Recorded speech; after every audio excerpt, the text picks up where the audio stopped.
श्री जगदीश प्रसाद गुप्ता छत्तीसगढ़ शासन में chief engineer के पद से रिटायर होने के बाद श्री द्वारिका महाराज स्मृति न्यास के तत्वाधान में श्री द्वारिकाधीश एवं बागेश्वर महादेव मंदिर का वर्ष 2005 में अपने पुत्रों इंजीनियर कुंजन गुप्ता और भुवन गुप्ता के सहयोग से अवंती विहार रायपुर छत्तीसगढ़ में निर्माण करवाया। श्रीमद् भागवत कथा, राम कथा, गीता तत्व, वेदांत आदियों के तात्पर्य को व्यासपीठ से कहने के कारण इन्हें शब्दों द्वारा आचार्य श्री जगदीश भी कहा जाता है। अपना संपूर्ण जीवन परमात्मा की सेवा में दे दिया। आपने परमात्मा भगवान श्री द्वारिकाधीश के दिव्य गुणों और कर्मों को लेकर अभी तक 15 ग्रंथों की रचना की है। इन सभी ग्रंथों को भारतवर्ष के जगत गुरु और महापुरुष संतों के द्वारा आशीर्वाद प्राप्त हुआ है। इनमें से श्वेता स्वरूप उपनिषद, श्री राम कथा अमृत से अनमोल, मुंडक उपनिषद, कथा उपनिषद, सरलतम बोध, इन पुस्तकों पर उनके सारे प्रवचन यूट्यूब पर अपलोड कर दिए गए हैं। किताबों का नाम डालकर लिंक ओपन करके आप उसका आनंद उठा सकते हैं।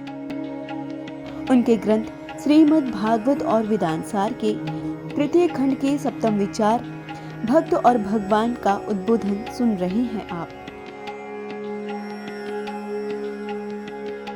भक्त और भगवान का उद्बोधन सुन रहे हैं आप। हरि ओम।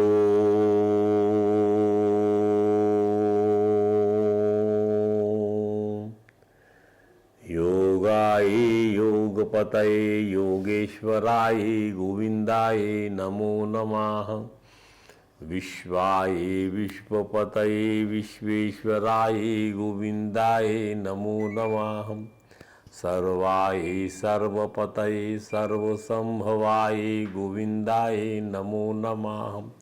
सच्चिदानंद रूपाय विश्वोत्पत्त्यादिहेतवे तापत्रय विनाशाय श्री कृष्णाय वयं नुमः।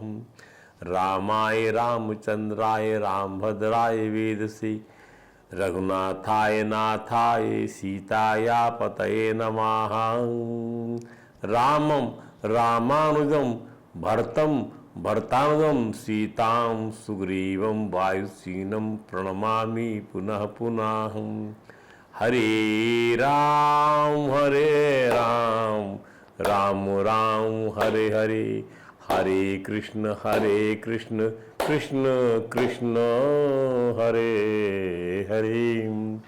बोलिए परात्पर परम त्रिलोकीनाथ भक्तवांछा कल्पतरु भक्त वत्सल कृपण वत्सल शरणागत वत्सल भगवान श्री द्वारकाधीश महाराज की जय। भगवान श्री बांके बिहारी लाल की जय। भगवान श्री राज बिहारी लाल की जय। भगवान श्री राधा दामोदर नाथ की जय। भगवान राधा कृष्ण सरकार की जय। श्री सद्गुरु भगवान की जय। समस्त गुरु भगवान की जय।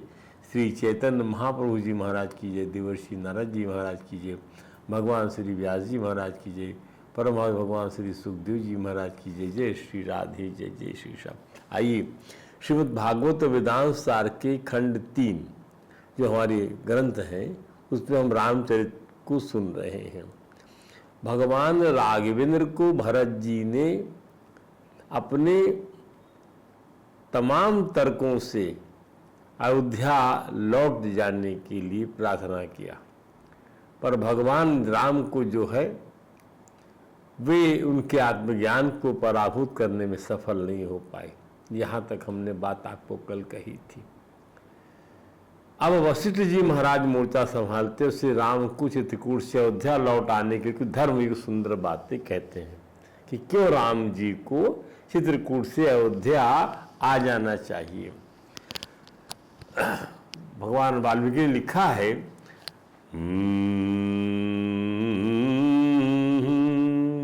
पुरुषस्य जातस्य भवन्ति गुरवः सदा। पुरुषस्य इह जातस्य भवन्ति गुरवः सदा। आचार्यः चैव काकुत्स्थः पिता माता च राघवो।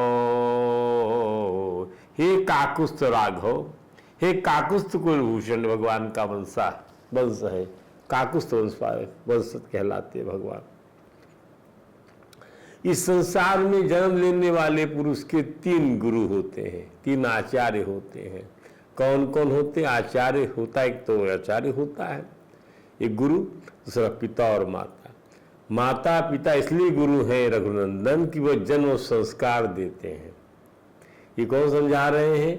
वशिष्ठ जी महाराज भगवान राघवेंद्र को समझा रहे हैं कि चित्रकूट से अयोध्या लौट चलने के लिए ये भूमिका बांध रहे हैं वशिष्ठ जी महाराज। आचार्य ज्ञान देता है इसलिए गुरु है, और माता पिता गुरु हैं कि वो जन्म और संस्कार देते हैं। ब्रह्मर्षि वशिष्ठ जी कहते हैं कि मैं तुम्हारे पिता का आचार्य हूँ रघुनाथ। मेरी आज्ञा का पालन करने से तुम्हारे द्वारा धर्म का उल्लंघन नहीं होगा। If I will just ask you to obey, it doesn't mean that you will violate the doctrines of dharma. धर्म का उल्लंघन करोगे आप। तुम्हारे सभासद बंधु बांधव तथा अनेक सामंत राजा आदि तुम्हें लौटाने आए रघुनंदन।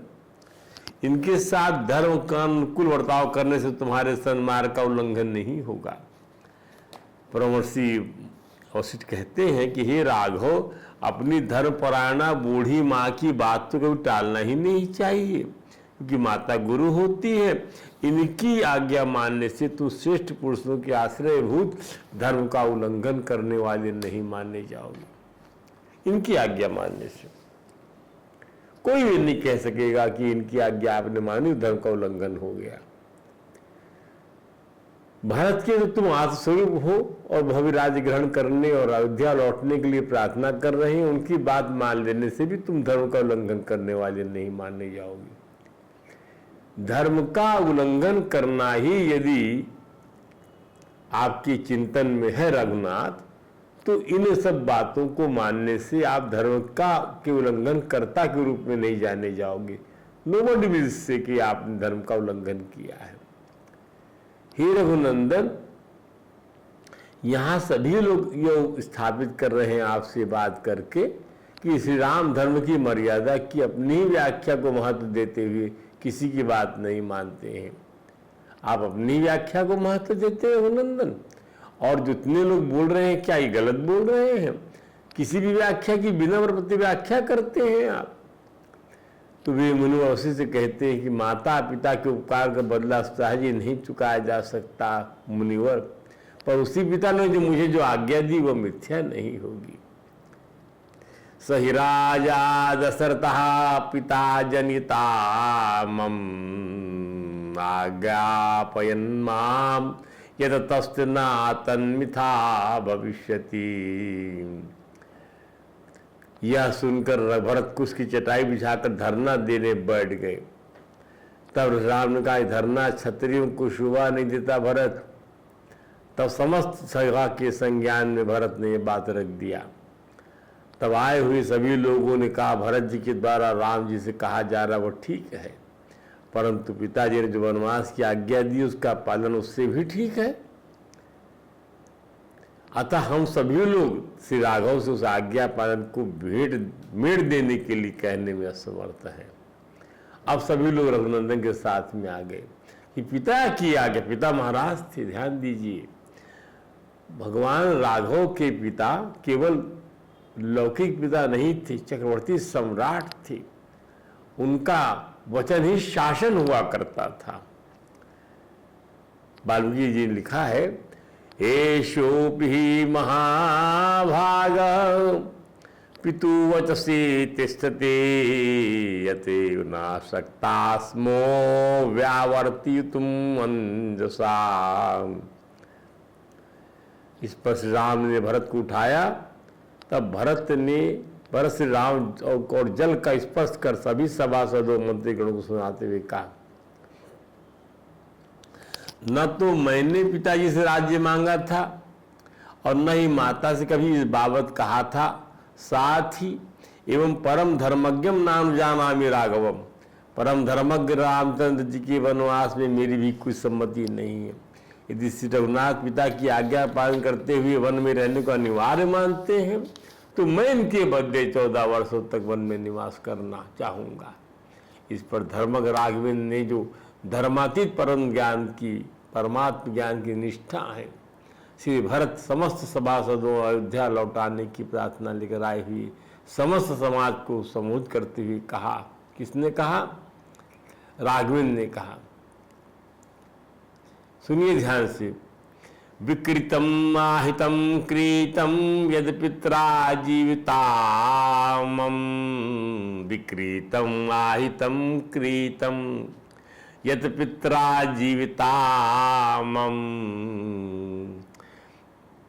पिता के जीवित रहे, पितरा जीविता, यद कृतम, जो चीज बेच दी जाए, विकृतम आहितम कृतम यद, और जो खरीदी जाए, ये धरोहर रख दी जाए या खरीदी जाए, विकृतम आहितम, बेच दी जाए, धरोहर रख दी जाए या खरीदी जाए पिता के जीवन काल में, उसे मैं न तल्लोपितुम शक्यम मया वा भरतेन वा, उसे मैं अथवा भरत कोई भी पलट नहीं सकता कि पिता ने क्या वस्तु को बेचा है, क्या खरीदा है और क्या धरोहर रखा है।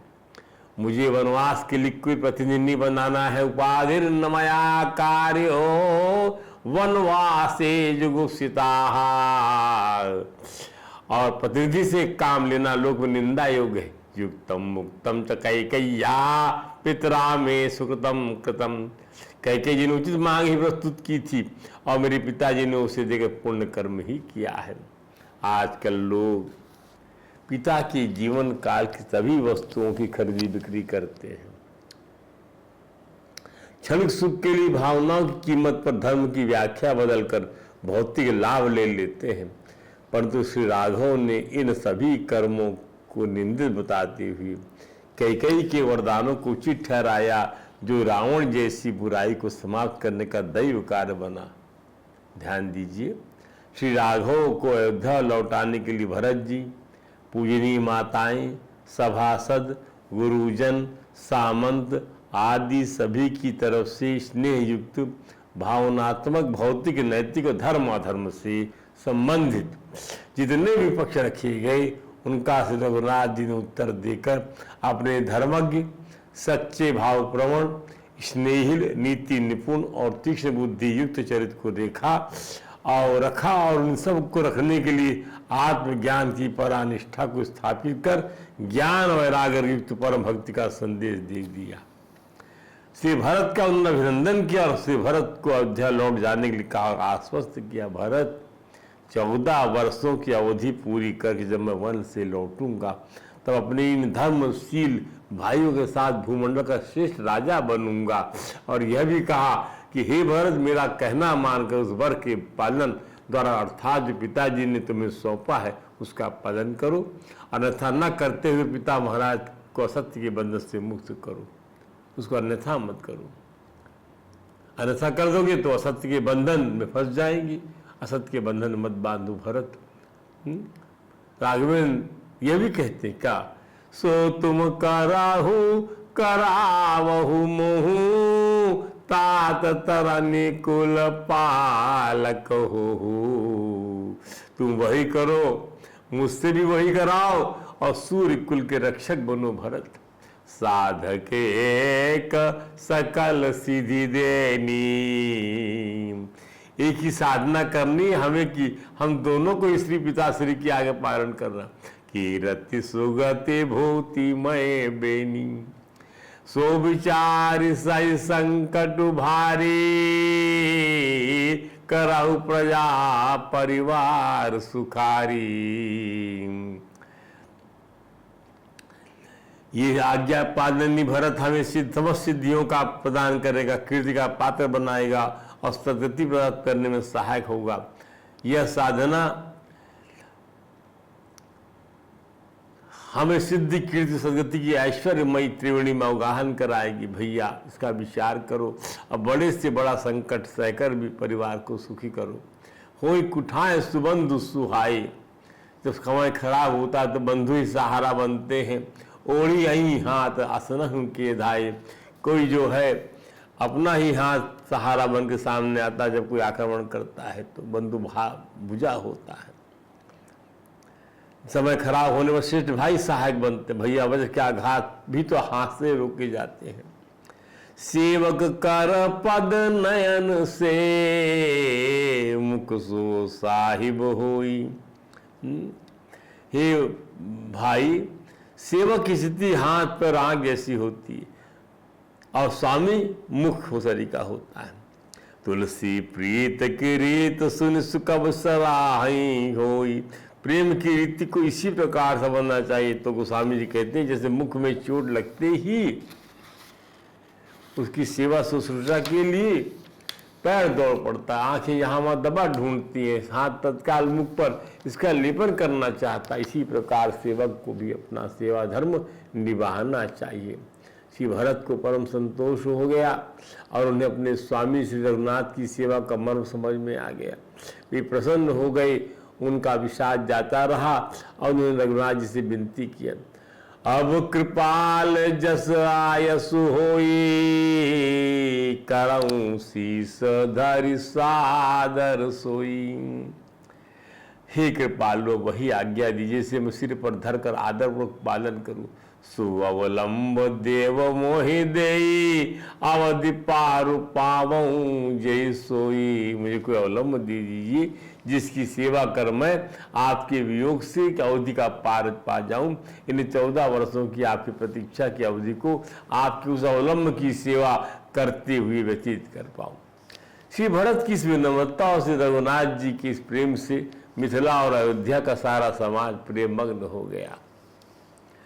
श्री भरत जी ने राघव की आज्ञा से श्री राघव के पाद पद्मों से अंकित चित्रकूट की भूमि का भ्रमण कर ऋषिवर अत्रि की सहमति से रघुनाथ जी के राज्याभिषेक के लाए गए तीर्थ जल को कामदगिरी के समीप ही एक सुंदर कुएं में स्थापित कर दिया और जो आज श्री भरत कुंभ के नाम से प्रसिद्ध है और उसका जल अत्यधिक मीठा है।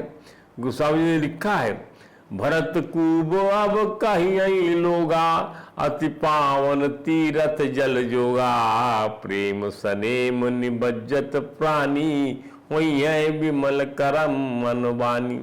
यह कूप श्री रघुनाथ जी के राज्याभिषेक के लिए लाए गए पवित्र तीर्थों के जल को रखने से पवित्र हो गया है। अब लोग इसे भरत कूप के नाम से जानेंगे। आज तो इसकी जल में स्नान करने पर प्राणी मन वचन और कर्म से निर्मल हो जाएंगे। इस प्रकार करीब 1 सप्ताह तक चित्रकूट का भ्रमण कर श्री भरत जी रघुनाथ के पास विदा मांगने आते हैं और अपने को उनका सेवक समझकर उन्हें दंडवत प्रणाम करते हैं और शिक्षा देने की प्रार्थना करते हैं। लिखा गोस्वामी जी ने, गुरु पितु मातु स्वामी सिख पाले, चले हुकुमग पग पर ही न खाले। हे भरत, गुरु पिता माता और स्वामी की शिक्षा, उनकी आज्ञा पालन करने से कुमार पर भी चलने से पैर गड्ढे में नहीं होता। क्या बात! आजकल लोग पिता माता की बात मानते हैं, गुरु की बात नहीं मानते हैं, स्वामी की बात नहीं मानती स्त्रियां। देखिए क्या होता है, गड्ढे में पैर पड़ जाता है लोगों का। इसी विचार को धारण करो, सब सोच छोड़ दो और अयोध्या पहुंचकर 14 वर्ष के अब तक इसी शिक्षा का पालन करो। पालई पोषण सकल अंग तुलसी सहित विवेक, मुखिया मुख सो चाहिए खान पान कहूँ एक। ध्यान दीजिए, मुखिया मुख सरीका चाहिए। मुखिया अकेले मुख के समान होता है, जो अकेले तो खाता है पीता है, परंतु उसके विवेक पूर्व भोजन से सब अंगों का पालन पोषण स्वयं में हो जाता है। पालई पोषई सकल अंग तुलसी सहित विवेक।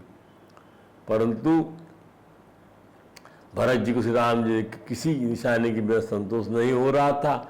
तब सबका उसका संकोच त्याग कर रघुनाथ जी भरत के प्रेम में विवश होकर प्रभु कृपा पामरी दीनी, सादर भरत शीस धर लीनी। भरत ने उस पावरी को, भगवान की जो है पनही को, भगवान की उस पनही को अपने सिर पर रख लिया। श्री रघुनाथ जी ने अपनी खड़ाओं को भरत को दे दिया और श्री भरत ने जो उसे सर आंखों पर रख लिया और श्री रघुनाथ ने भरत को अपनी भुजाओं में भर लिया। भेटत भुज करी भाई भरत सो, भेटत भुज करी, भाई भरत को, राम प्रेम रस कही न परत सो।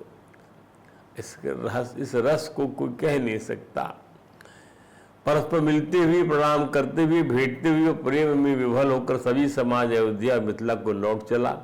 सभी परिजनों और सेवक जनों की जाने के बाद श्री रघुनाथ ने सीता जी और लक्ष्मण से भरत जी के स्वभाव, स्नेह, उनकी सुंदर वाणी का बारंबार गुणगान किया।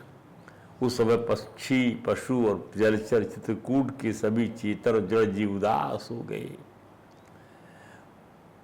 उस दशा में देखकर देवताओं ने भगवान राघव का पुष्प की वर्षा से स्वागत किया, पुष्पों की, और प्रभु ने उन्हें संकेत से आश्वस्त किया। तब वे भी प्रसन्नतापूर्वक अपने अपने विमानों पर लौट गए। रामचरित का मानस का यह अध्याय बड़ा ही अद्भुत है। रामचरित का यह अध्याय और अलौकिक है। श्री रघुनाथ जी की चरण पादुका को शीश पर रखकर ही जीव को अपनी आयु गुजारना चाहिए। इसका अर्थ ये है। श्री राघव के अवलंबन का तात्पर्य है कि उनके चरणों की नौका का आश्रय लेना। बिना भरत बने यह नहीं होने का है। भरत बनिए तो चरणों की नौका मिलेगी आपको। सारे ग्रंथ इसी बात की शिक्षा से भरे पड़े हैं कि परब्रह्म परमात्मा के चरण कमलों का आश्रय लिए बिना कल्याण नहीं है। क्या एक भाई दूसरे भाई को चरण पादुका देगा? नहीं। चराचर के स्वामी श्री रघुनाथ जी की चरण पादुका भाई को नहीं, एक सेवक को मिली है, एक प्रेमी को मिली है, एक दास को मिली है। इन प्रसंगों का एक मात्र यही आध्यात्मिक सारांश है। श्रीमद् भागवत कहती है क्या,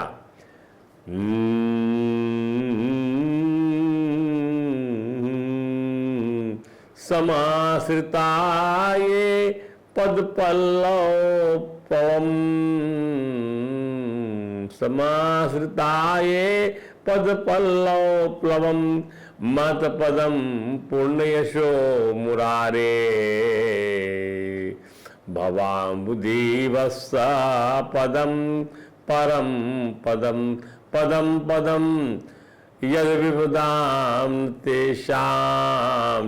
समाश्रिता, ये जो लोग समाश्रिता माने समाश्रय ले लेते हैं, किसका?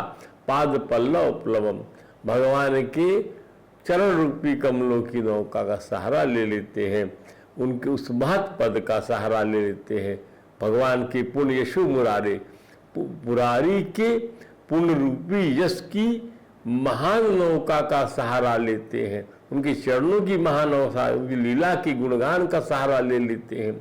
उनके भवामुधि वस्त पदम परम पदम, ये भाव सागर इतना विशाल, यह सागर जो पार करना कठिन है, ये जो है ऐसा बन जाता है जैसे बछड़े के खुर से बना हुआ गड्ढा। पदम पदम यद विपदा, उसकी फिर कहीं पर पद पद पर विपदा नहीं आती है। इतना कल्याण, इतना बड़ा चरण हो जाता है उसका, विपदा कहाँ से आएगी?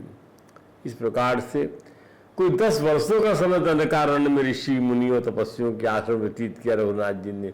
कहीं 10 महीने, कहीं साल भर, कहीं 4 माह, कहीं 5, कहीं 6, कहीं 7, कहीं 8 और कहीं 11 महीनों तक भरत लक्ष्मण और जगदुलारी के साथ रघुनाथ बारी बारी से सभी तपस्वी मुनियों के आश्रम पर गए, जिनके यहाँ वो पहले भी रह चुके थे, परंतु उनकी भक्ति देखकर दोबारा भी उनके पास जाकर उन्हें कृतार्थ किया। इसका अर्थ यह है कि राजसत्ताओं का गुणगान नहीं होता, परंतु त्याग और तपस्वी जीवन का गुणगान सदैव होता है। क्यों? इसलिए कि परमार्थी जीवन का प्रमुख लक्ष्य है, इसलिए राघवन गाए जाते हैं। और यदि वन भ्रमण कर तपस्वियों को कृतकृत करने की अलौकिक लीला ठाकुर जी नहीं करते तो आज कितने लोगों ने याद रख पाते।